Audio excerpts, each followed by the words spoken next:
इस वीडियो में बच्चों मैं आपको प्रोबेबिलिटी की एडिशनल थ्योरम और मल्टीप्लिकेशन थ्योरम एक्सप्लेन कर रहा हूँ। कल क्लास के अंदर मैंने 3 टॉपिक को शुरू किया था, एडिशनल थ्योरम, मल्टीप्लिकेशन थ्योरम और कंडीशनल प्रोबेबिलिटी। तो अपन एक शॉर्ट वीडियो है, इसके अंदर है ना दोनों थ्योरम एक्सप्लेन करता हूँ मैं आपको। एडिशनल थ्योरम कल क्लास में बताई भी गई थी, बट एक बार आप उसका रिविजन भी कर ले और साथ में मल्टीप्लिकेशन थ्योरम भी देख लीजिए। देखिए बच्चा, एडिशनल थ्योरम में थोड़ा सा मैंने वीडियो को शॉर्ट बनाने के लिए रिटन काम पहले से कर दिया है, मतलब है ना, लिख इस पे दिया, आप इसको समझ लीजिए अच्छी तरह। कल मैंने आपको एक बात बताई थी क्लास में। सपोज करें 2 इवेंट है बच्चों, इवेंट ए और इवेंट बी। ठीक है, कोई भी 2 घटना है, इवेंट ए और इवेंट बी। अगर आप इन दोनों घटना में से किसी एक की प्रोबेबिलिटी निकालना चाहते हैं, किसी एक का मतलब या तो ये घटना हो जाए या ये घटना हो जाए। ठीक है, इस तरह से जैसे मान लेते हैं कि बच्चे क्लास में 5 बच्चे हैं या क्लास में 10 बच्चे हैं, सपोज करो। ठीक है, क्लास में 10 बच्चे हैं। हम प्रोबेबिलिटी निकालना चाहते हैं कि हम 10 में से क्या करेंगे कि किसी एक बच्चे को मॉनिटर सेलेक्ट करेंगे, किसी एक बच्चे को मॉनिटर सेलेक्ट करेंगे। और मैं आपसे ऐसे कुछ पूछता हूं कि बताओ क्या प्रोबेबिलिटी है कि मॉनिटर में एक्स को सेलेक्ट किया जाएगा या वाई को। ठीक है, 10 बच्चे हैं, हो सकता है P Q R S T U V X W X Y Z करके 10 बच्चे हैं, अलग अलग नाम है 10 बच्चों का। हम केवल ये प्रोबेबिलिटी निकालना चाहते हैं कि जो मॉनिटर चुना जाएगा क्लास का, वो मॉनिटर एक्स बच्चा चुना जाएगा या वाई चुना जाएगा। अब लैंग्वेज को आप कंसीडर करो, लैंग्वेज को सुनो।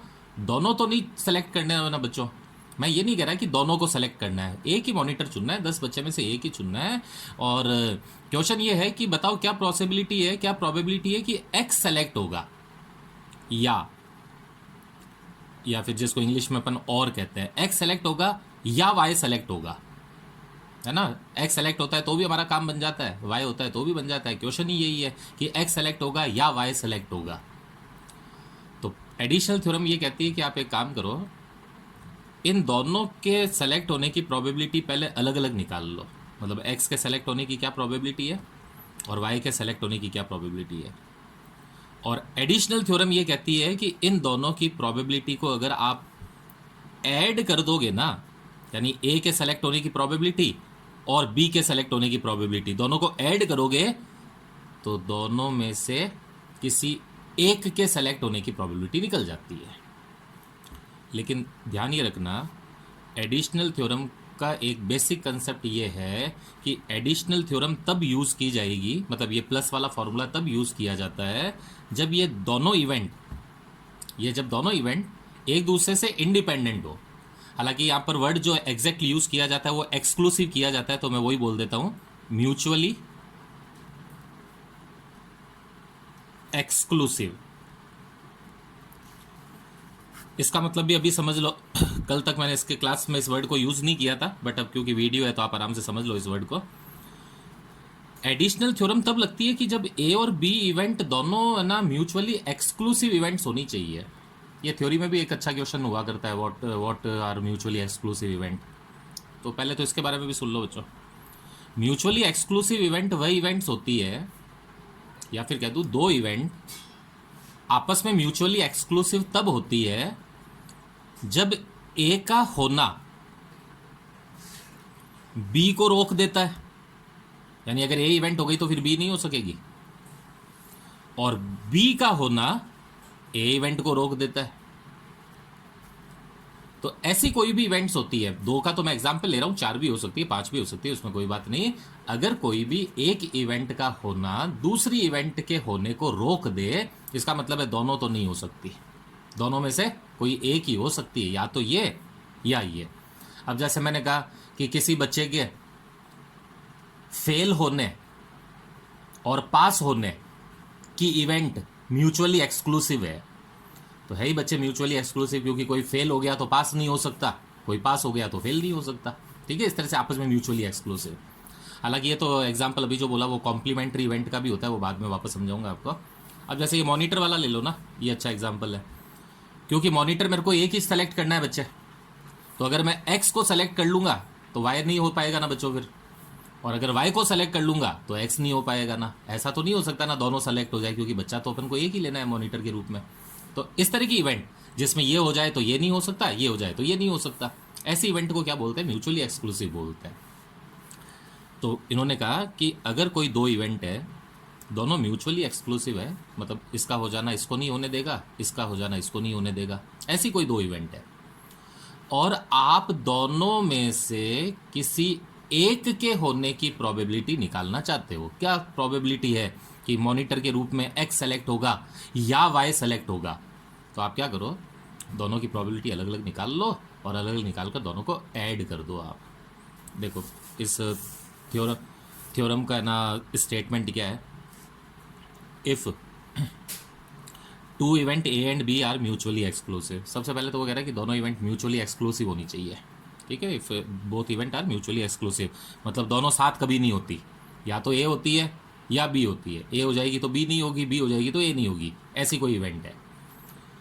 The probability of occurrence of either A or B, either का मतलब, और आप दोनों में से किसी एक की प्रोबेबिलिटी निकालना चाहते हो, या तो ए की या बी की, तो वो किसके बराबर होगा, is the sum of, sum का मतलब total, of individual probability of A and B. तो आप कहते हैं कि वो दोनों इवेंट की आप इंडिविजुअल प्रोबेबिलिटी निकाल कर दोनों को ऐड कर दीजिए। आप देखो इसको फॉर्मूले में ऐसे लिख देते हैं, probability of A or B अगर आपको निकालनी है, और को आप ध्यान रखना, क्योंकि मल्टीप्लिकेशन थ्योरम में यहाँ पे एंड आएगा, जबकि एडिशन थ्योरम में यहाँ पर और आता है, मतलब दोनों में से किसी एक की निकालनी है, तो आप दोनों की प्रोबेबिलिटी अलग अलग निकाल लो, ए की अलग बी की अलग, और दोनों को ऐड कर दो। कल क्लास में भी एग्जाम्पल बताए थे, एक एग्जाम्पल यहाँ पे छोटा सा और देख लो। जैसे मान लेते हैं बच्चे, वही कार्ड का एक बॉक्स है, ठीक है, कार्ड का बॉक्स है, उसमें से एक कार्ड आप खींच रहे हो, कार्ड के बॉक्स में से एक कार्ड आप खींच रहे हो। क्वेश्चन कह रहा है what is the probability that the drawn card is red, short में लिखा है बच्चे, बहुत लाइन है ना, probability of picking a card, मतलब एक कार्ड खींच रहे हो, इज रेड और ब्लैक, हो गई ना दो इवेंट, रेड पहली इवेंट, ब्लैक दूसरी इवेंट। वो कह रहा है कि मैं एक कार्ड के पैकेट में से एक कार्ड खींचूंगा, क्या प्रोबेबिलिटी है कि वो जो कार्ड निकलेगा वो कोई रेड कार्ड होगा। तो बच्चे ध्यान रखना, मैंने रेड के आगे कुछ लिखा नहीं है, ये केवल एक कलर लिखा है, मैंने हर्ट, स्पेड, है ना, इस तरह से नहीं लिखा है, डायमंड और ये वो एक थर्ड वाला और वो नहीं लिखा है मैंने, वो तो सूट्स होते हैं अलग अलग, मैंने रेड कलर लिखा है। तो रेड में पता है बच्चे, ईंट के पत्ते भी रेड ही होते हैं डायमंड वाले, और लाल पान वो भी पता है, तो भी तो रेड ही होते हैं, रेड कलर के ही होते हैं वो भी तो। और बच्चे स्पेड जो हुआ करता है वो चीड़ी, और एक वो हुक्म वाला और हुआ करता है ना, तो ये जो हुआ करते हैं वो ब्लैक हुआ करते हैं, ठीक है। ये कुल मिलाकर इस तरह से दो कलर रेड वाले होते हैं और दो ब्लैक वाले होते हैं। तो बस यही है कि एक कार्ड आप खींचोगे, ठीक है, एक कार्ड आप खींचोगे, क्या पॉसिबिलिटी है कि वो रेड कार्ड होगा या ब्लैक कार्ड होगा। तो देखो इधर, लेट इवेंट ए अपन रेड कार्ड को मान लेते हैं और इवेंट बी अपन ब्लैक कार्ड को मान लेते हैं। हमें पता है बच्चे, ताश की गड्डी में 26 पत्ते रेड कलर के होते हैं, मतलब दो कलर जो होते हैं वो रेड होते हैं ना, ईंट और लाल पान दोनों रेड रेड होते हैं, और हुक्म और चीड़ी ये दोनों जो हुआ करते हैं ये दोनों ब्लैक ब्लैक के होते हैं, यानी 26 पत्ते रेड के होते हैं और 26 ब्लैक के होते हैं। तो अब अपन पहले इवेंट ए रेड पत्ता होने की प्रोबेबिलिटी निकालते हैं, ठीक है, इवेंट ए रेड पत्ता होने की प्रोबेबिलिटी निकालते हैं। Probability of event A is equal to, जब हम ताश की गड्डी में से कोई एक पत्ता खींचेंगे तो नीचे तो 52C1 आएगा, मतलब 52 में से कोई भी एक ऑप्शन हो सकता है, लेकिन हम तो तब जीतेंगे ना बच्चे जब 26 में से कोई एक निकले, क्योंकि लाल पान के नहीं, लाल कलर के टोटल 26 पत्ते होते हैं, उसमें से कोई भी एक आएगा तो हमारी बात तो बन जाएगी। तो फॉर्मूला वही, favourable event upon total event. Red card निकलने की प्रोबेबिलिटी है 26C1 अपॉन 52C1, जिसको सॉल्व करने पर 26/52 आ गया। उसी तरह बच्चे 26 पत्ते ही ब्लैक कलर के भी होते हैं, तो ताश की गड्डी में से एक पत्ता खींचो और उसके ब्लैक निकलने की क्या प्रोबेबिलिटी है, वही 26/1 अपॉन 52/6 फेवरेबल अपॉन टोटल, दोनों की प्रोबेबिलिटी निकल गई। अब अगर आप दोनों में से किसी एक के होने की प्रोबेबिलिटी निकालते हो, मैंने भी तो यही पूछा था, what is the probability that the card will be of red और ब्लैक, तो आप क्या करें, इन दोनों के आंसर को ऐड कर दीजिए, बस ये एडिशनल थ्योरम है, 26/52 26/52 ऐड करोगे तो आंसर 1 आएगा। जैसे ही 1 आ जाए तो आप आश्चर्य मत करना, प्रोबेबिलिटी का आंसर कभी कभी 1 आ सकता है। लेकिन एक बात का ध्यान रखना, फिर जब मैंने प्रोबेबिलिटी चैप्टर स्टार्ट कराया तो उसके बीच में एक बात बताई थी आपको, गौर से देखो। प्रोबेबिलिटी की वैल्यू हमेशा 0 से 1 के बीच में वेराइज करती है बच्चे। मतलब प्रोबेबिलिटी हमेशा 0 से 1 के बीच में होती है। इसका मतलब आपका आंसर 0.001 आ सकता है, 0.002 आ सकता है, इस तरह से करते हुए 0.99 तक भी आ सकता है ना, कुछ भी आ सकता है 0 से 1 के बीच में। लेकिन इसका मतलब नहीं है कि आंसर 0 या 1 कभी नहीं आएगा। अगर आंसर 0 आ जाता है तो ऐसी इवेंट को क्या बोलते हैं अपन? Impossible event. Impossible event. तो मेरी बात को सुनना, अगर कभी भी आंसर 0 निकल जाए तो आप उसके आगे हाईलाइट करके लिख देना इम्पॉसिबल इवेंट, यानी ये इवेंट असंभव है, ये हो नहीं सकती, क्योंकि इसकी प्रोबेबिलिटी 0 आ गई है। उसी तरह से कभी न्यूमेरिकली सॉल्व करते वक्त आंसर 1 आ सकता है आपका, जैसे इस क्वेश्चन में 1 ही आ रहा है। आ जाए तो इसका मतलब नहीं है कि गलत है क्वेश्चन, सही है बिल्कुल, सब सॉल्यूशन भी सही है। लेकिन 1 अगर आ जाता है तो इसको अपन बोलते हैं सर्टेन इवेंट। ये क्लास में एक्सप्लेन किया था मैंने आपको। तो प्रोबेबिलिटी जो होती है वो 0 से 1 के बीच की निकलती है, और अगर कभी भी आंसर 1 या 0 अगर आ जाए तो 1 का मतलब होता है सर्टेन इवेंट। सर्टेन का मतलब है कंफर्म इवेंट, ये तो पक्का होगी, है ना। जैसे मैं उस दिन बता रहा था ना, अपन सब बैठे हैं और आज रात होगी, इसकी क्या प्रोबेबिलिटी है? तो रात तो रोज ही होती है बच्चे, जब से जन्मे, कभी भी ऐसे मैंने तो नहीं देखा कि आज रात हुई नहीं। तो पक्का 100% है ना, तो इसकी प्रोबेबिलिटी 1 मानी जाती है बच्चे ऐसी चीज़ों की। और मैंने कहा क्या संभावना कि आज रात होगी ही नहीं, तो क्या सर ये क्या बात कर रहे हो, इम्पॉसिबल है, ऐसा तो कभी नहीं होता कि रात होगी ही नहीं। तो बच्चे इसका 0 हो जाएगी प्रोबेबिलिटी। तो ध्यान रखना, आंसर 0 और 1 आ सकते हैं, लेकिन 1 अगर आ जाए तो आप उस पर सर्टेन इवेंट लिख दें, और 0 अगर आ जाए तो उस पर इम्पॉसिबल इवेंट लिख दें आप। तो बच्चे इसका आंसर तो 1 आ जाएगा। एडिशनल थ्योरम के मैंने आपको क्वेश्चन एक्सप्लेन भी किए थे क्लास में, वो भी साथ में देख लेना आप थोड़ा। तो क्या एडिशनल थ्योरम बोलो? कोई भी 2 इवेंट अगर वो दोनों म्यूचुअली एक्सक्लूसिव है और दोनों में से किसी एक के होने की प्रोबेबिलिटी आपको निकालनी है, तो आप क्या करें, दोनों की प्रोबेबिलिटी को ऐड करके दोनों की प्रोबेबिलिटी को निकाल कर ऐड कर दीजिए, तो उससे दोनों में से किसी एक घटना के होने की प्रोबेबिलिटी निकल जाएगी। अब इसका मैं एक एग्जांपल और थोड़ी देर बाद में आपको और लिख के बताऊंगा। पहले एक थ्योरम और बता देता हूं, मल्टीप्लिकेशन थ्योरम। दोनों थ्योरम समझा रहा हूं, दोनों के नीचे एक एक एग्जांपल लिखा हुआ है। फिर एक कॉमन एग्जांपल अपन लेंगे जिसमें एडिशनल और मल्टीप्लिकेशन दोनों थ्योरम एक साथ बताऊंगा मैं आपको। देखो बच्चे, ऑलमोस्ट वही स्टेटमेंट है, लगभग लाइनें वही है। पहले जो हम बात कर रहे थे वो ए और बी इवेंट में से किसी एक की प्रोबेबिलिटी निकाल रहे थे। और का मतलब तो समझते हो बच्चों, या बोलना। या का मतलब है या तो पहली हो जाए या दूसरी हो जाए, ठीक है, पहली हो जाए या दूसरी हो जाए। तो अगर कभी भी कोई चीज या में होती है तो उसके बीच में अपन और लगाते हैं। अगर कोई भी क्वेश्चन में आपको 2 में से किसी एक घटना की होने की प्रोबेबिलिटी पूछ रहा है, या 3 में से किसी एक की पूछ रहा है, 10 में से किसी एक की पूछ रहा है, तो वो एडिशनल थ्योरम होती है। आप सभी की अलग अलग प्रोबेबिलिटी निकाल के उनको ऐड कर दीजिए। लेकिन कभी कभी बच्चे वो ए एंड बी की प्रोबेबिलिटी भी तो पूछ सकता है। एंड का मतलब होता है और, इसका मतलब है दोनों एक साथ होनी चाहिए अब की बार, जबकि यहां पर दोनों में से मतलब 2 में से एक होनी चाहिए।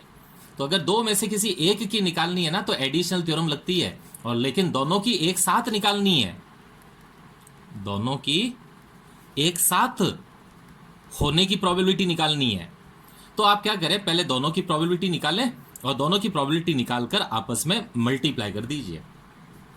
दोनों में से किसी एक की निकालनी हो तो ऐड कर दीजिए, दोनों में की साथ निकालनी हो तो मल्टीप्लाई कर दीजिए। तो मल्टीप्लिकेशन थ्योरम क्या कहती है, ध्यान से सुनो। अगर कोई दो इवेंट है, दो से ज़्यादा भी हो सकती है, और वो इंडिपेंडेंट है, यहाँ पे वर्ड इंडिपेंडेंट, इंडिपेंडेंट का मतलब है ए का होना बी को अफेक्ट नहीं करता, बी का होना ए को अफेक्ट नहीं करता, अफेक्ट नहीं करता ना, मतलब ए भी हो सकती है बी भी हो सकती है। बट बच्चे म्यूचुअली एक्सक्लूसिव में तो बताया था ना, ए हो गई तो बी नहीं होगी, बी हो गई तो ए नहीं होगी, वो ऐसी इवेंट्स होती है। यहां पर तो वो दोनों की प्रोबेबिलिटी एक साथ ही पूछ रहा है, बताओ क्या प्रोबेबिलिटी की दोनों काम एक साथ हो जाएंगे। लेकिन ध्यान ये रखें, अगर कभी भी दो या दो से ज्यादा इवेंट है, ध्यान से सुनना, इसके क्या होता है, प्रैक्टिस से समझ में आती है बच्चे ना, जब इसके क्वेश्चंस वगैरह करोगे तो धीमे धीमे समझ में आ जाएगी ये। और वीडियो मैं इसलिए बना के दे रहा हूँ ताकि आप इसको 2-3 बार सुन सकें, बच्चे देख सकें अच्छी तरह से। क्लास में आप एक बार पढ़ते हैं, एक बार सुनते हैं, किसी को समझ में आता है, किसी को हो सकता है नहीं भी आए, तो कोई बात नहीं, आप 2-3 बार पढ़ें, इनको देखते रहो। नहीं समझ में आता है तो वापस क्लास में पूछ लो बच्चों। दो इवेंट है, दोनों आपस में इंडिपेंडेंट है। इंडिपेंडेंट का मतलब ए हो जाती है तो बी को कोई तकलीफ नहीं है, बी हो जाती है तो ए को कोई तकलीफ नहीं है, ठीक है, दोनों आपस में इंडिपेंडेंट है। अगर आप दोनों का एक साथ होने की प्रोबेबिलिटी निकालते हो, दोनों के एक साथ होने की मतलब ए भी हो जाए और बी भी हो जाए, तो आप क्या करो, दोनों की प्रोबेबिलिटी निकालकर उनको मल्टीप्लाई कर दीजिए। If two event A and B are independent, then probability that they both will occur, देखो यहां पे बोथ विल अकर, जबकि पहले में पता है क्या था, either A or B will occur. Either का मतलब दोनों में से एक, और बोथ का मतलब दोनों। Both will occur is equal to the product of their individual probability. तो कहते हैं उन दोनों इवेंट की प्रोबेबिलिटीज आप अलग अलग निकाल लें और दोनों को निकालकर मल्टीप्लाई कर दीजिए आपस में। एक छोटा सा क्वेश्चन देखो, जैसे बच्चे मान लो मेरी क्लास के दो बच्चे हैं, आप में से कोई दो, उन दोनों बच्चों को मैंने एक क्वेश्चन सॉल्व करने के लिए दिया, ठीक है, दोनों बच्चों को मैंने एक क्वेश्चन सॉल्व करने के लिए, सेम क्वेश्चन है, प्रोबेबिलिटी का कोई क्वेश्चन है, मैंने दोनों को सॉल्व करने के लिए दिया। मैंने कहा बच्ची ये तू पकड़, और सेकंड को भी कहा बच्चे ये तू पकड़, दोनों को कहा इनको सॉल्व करके दिखाओ आप, ठीक है, अगर आप कर सकते हो, आप कहते हो ना मैं आता है तो चलो दिखाओ करके इसको सॉल्व।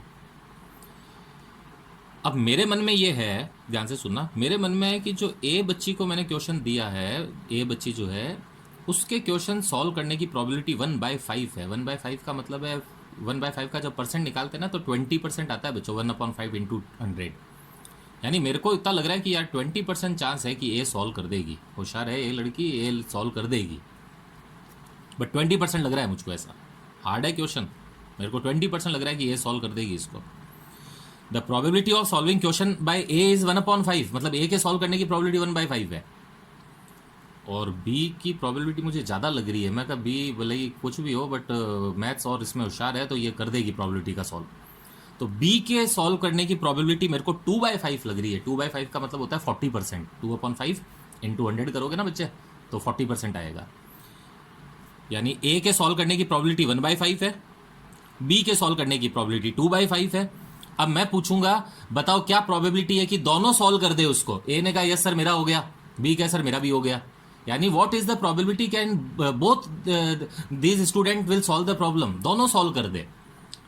पहले वाले में कहा था दोनों में से कोई एक कर दे तो बीच में प्लस लग जाता, अब की बार है दोनों सॉल्व कर दे। यानी इसी क्वेश्चन को अगर एडिशनल में लेके जाऊंगा ना तो ये कहूंगा दोनों में से कोई एक कर दे। देखो what is the probability the question is solve by both of them, तो बोथ ऑफ देम में क्या करो, दोनों प्रोबेबिलिटी को आपस में इनटू कर दो। तो प्रोबेबिलिटी ऑफ सॉल्विंग ए मैंने 1/5 बताई है, probability of solving B by 2/5 बताई है। तो दोनों के सॉल्व करने की क्या प्रोबेबिलिटी होगी, देखो यहाँ पे मैंने एंड लिखा है, ए एंड बी दोनों सॉल्व कर दे, इसकी क्या होगी, ए और बी की प्रोबेबिलिटी को मल्टीप्लाई कर दीजिए। और जबकि यहाँ पर अगर मैं लिख देता what is the probability that the question is solved by either A or B, ए कर दे या बी कर दे, तो फिर बच्चे यहाँ पर बीच में क्या लग जाता, प्लस लग जाता फिर।